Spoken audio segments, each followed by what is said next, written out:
My name is Betty Kiptum, and Lensa Odingo is my colleague on the sign language interpretation. Now, President William Ruto has defended steps taken by his administration to stabilize the country's economy, having taken over from what he described as a fragile economy 3 years ago.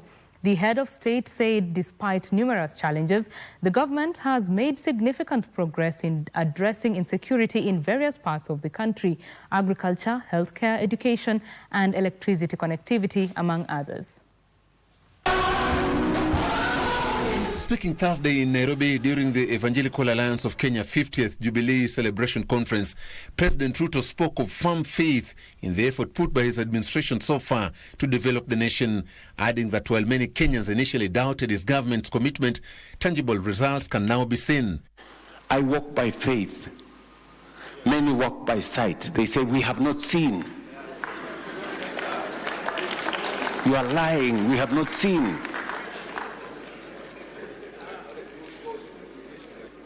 So that's the disconnect sometimes I do have, because it takes time for people to see.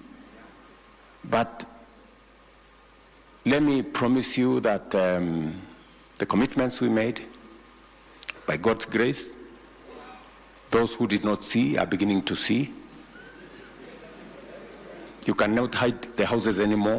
He urged Kenyans to ignore naysayers, who he said are out to derail reforms meant to transform the nation. We have wasted a lot of time making peace with mediocrity, working with the average, when God wants us to be excellent. So, and let me tell you, in our lifetime, it is possible to move this country from the third world of today to first world.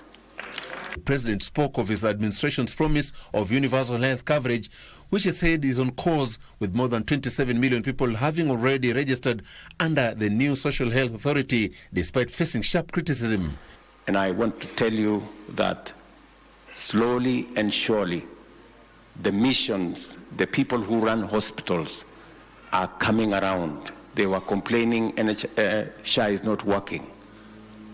They graduated and said, yes, it's working, but.